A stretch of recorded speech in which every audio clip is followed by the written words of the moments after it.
नमस्कार, आप देख रहे हैं हल्ला बोल टीवी। मैं हूं दीपक शर्मा। भरत भूषण तिवारी, जिनकी पुलिस की गोलियों ने जान ले ली, अब शहीद भरत तिवारी बन गए हैं। शाहाबाद के लोग, भोजपुर के लोग, जगदीशपुर के लोग, पूरे बिहार के लोग जिसे शहीद माने वो शहीद है। सरकार माने या न माने, पुलिस माने या न माने, लेकिन भरत भूषण तिवारी के घर, जिसमें उनके पिता, माँ, भाई, भाई की पत्नी रहते हैं, वहां एक संदिग्ध गाड़ी रोज रात में आ रही है। क्या यह भरत तिवारी के परिजनों को डराने की कोशिश है? जो जगदीशपुर के नए डीएसपी हैं, नए एसडीपीओ हैं, उन्होंने कहा है कि ऐसी सूचना मिली कि एक संदिग्ध गाड़ी रोज रात में भरत तिवारी के घर के आसपास चक्कर काटती है, और इसके बाद वे यह जानकारी पता करने की कोशिश करने भरत तिवारी के परिजनों से मिले कि आखिर इस गाड़ी का सच क्या है। इस बीच एक खबर आ रही है हरियाणा से बिहार के मुख्यमंत्री सम्राट चौधरी को धमकी दी गई है।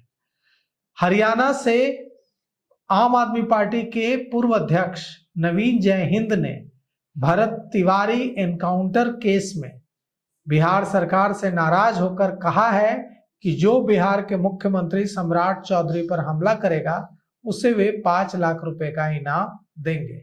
अब इसके बाद बवाल मच गया है।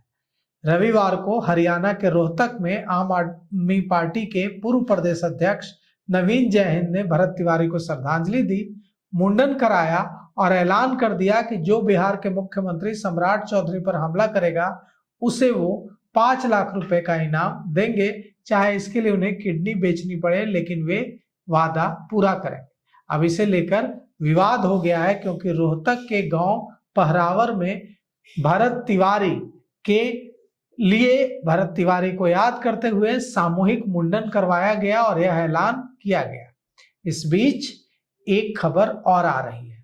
खबर यह है कि एनकाउंटर के दिन शाहपुर थाना के पूर्व थानाध्यक्ष राजेश मालाकार और एसटीएफ के जवान अक्षय कुमार के पिस्टल और जो भरत भूषण तिवारी की जो पिस्टल थी, इन तीनों ही पिस्टल को जब्त करके फॉरेंसिक और बैलिस्टिक जांच के लिए भेज दिया गया है।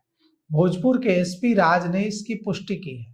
कहा है कि जांच प्रक्रिया पूरी होने तक ये तीनों ही हथियार जमा रहेंगे और इनकी फॉरेंसिक और बैलिस्टिक जांच होगी। जांच की रिपोर्ट सामने आएगी, तफ्तीश होगी, तब तक ये तीनों पुलिस के पास जमा रहेंगे ताकि कोई छेड़छाड़ न हो सके। अब सवाल यह उठता है कि जो एनकाउंटर की निष्पक्ष जांच है, इसमें बैलिस्टिक रिपोर्ट कितनी अहम होती है। तो आप जान लीजिए, हथियारों की बैलिस्टिक रिपोर्ट बेहद अहम होती है। फॉरेंसिक जांच से ही यह साफ होगा कि किस पिस्टल से कितनी गोलियां चली और भरत भूषण तिवारी को किस हथियार से गोली लगी। अब यह जो खबर है कि भरत तिवारी के परिजन जिस घर में रहते हैं, भरत तिवारी जिस घर में रहते थे, उस घर के आसपास रात में एक संदिग्ध गाड़ी चक्कर काटती है। इस सूचना के बाद शनिवार के शाम जगदीशपुर के नए डीएसपी, नए एसडीपीओ पंकज मिश्रा मुलाकात करने पहुंचे परिजनों से और परिजनों से जानकारी ली। उन्होंने कहा कि परिजनों ने उन्हें 2 दिन पहले बताया था कि एक संदिग्ध वाहन घर के पास रात के समय चक्कर काटता है। इस बारे में जानकारी ली गई है। अब चंदन तिवारी ने, जो भरत तिवारी के भाई हैं, उन्होंने भोजपुर के एसपी राज पर जो धमकाने का आरोप लगाया था, इसे लेकर भी विवाद बढ़ गया है। एसपी ने कहा है कि मैं धमकाने नहीं गया था, बल्कि मैं पीड़ित परिवार का हाल पूछने गया था और अपनी संवेदना व्यक्त करने गया था। लेकिन चंदन तिवारी ने कहा है कि उन्हें डराने की कोशिश की भोजपुर के एसपी राज ने और उन पर दबाव बनाने की कोशिश की। चंदन तिवारी ने यह भी कहा कि उन्हें अब भी इस बात का भरोसा नहीं हो पा रहा है कि उन्हें न्याय मिले, इसलिए वे मांग करते हैं कि हाई कोर्ट के किसी वर्तमान जज से मामले की जांच कराई जाए। अब देखिए इस पूरे मामले में क्या होता है, लेकिन पुलिस की ओर से 8 मिनट भोजपुर एसपी के कार्यालय की ओर से, पुलिस अधीक्षक कार्यालय की ओर से 8 मिनट 17 सेकंड का वीडियो जारी किया गया है और इसमें इन आरोपों का यह वीडियो जारी कर खंडन किया गया है कि एसपी राज ने किसी भी तरह से चंदन तिवारी को धमकाने की कोशिश की है। अब देखना यह है कि आगे इस मामले में क्या कुछ होता है, जांच में क्या कुछ होता है, क्योंकि इस वीडियो में यह दिख रहा है कि चंदन तिवारी को एसपी भीड़ से अलग हटकर बात करने का इशारा करते हैं और इसे स्वीकार करते हुए दोनों 3-4 कदम की दूरी पर जाकर बातचीत करते हैं। एसपी का कहना है कि उन्होंने भीड़ से हटकर बातचीत करने का इसलिए बातचीत करने की पहल की क्योंकि वे चाहते थे कि बातचीत हो सके, उनका किसी भी तरह से दबाव बनाने का इरादा नहीं है। यह भी कहा गया है पुलिस अधीक्षक कार्यालय की ओर से कि चंदन तिवारी ने यह बयान किसी बहकावे में दिया है और पुलिस की छवि को धूमिल करने का प्रयास नहीं करना चाहिए, अफवाहों पर भी ध्यान नहीं देना चाहिए।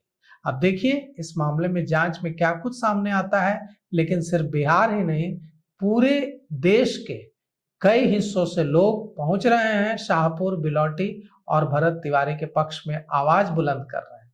लेकिन हरियाणा के रोहतक से जो नवीन जय हिंद ने किया है उसे किसी भी तरह से सही नहीं ठहराया जा सकता है। इस तरह से किसी पर हमला करने का आह्वान करना और इनाम घोषित करना, चाहे वे मुख्यमंत्री हो या कोई भी आम व्यक्ति ही क्यों ना हो या कोई पुलिस अधिकारी क्यों ना हो, इस तरह से किसी पर हमले करने के लिए उकसाना बिल्कुल कानूनी रूप से गलत है और लोकतंत्र में इस तरह के घोषणाओं के लिए कोई जगह नहीं होनी चाहिए। तो फिलहाल इस खबर में इतना ही। आगे की खबरों के लिए देखते रहिए हल्ला बोल टीवी। शुक्रिया।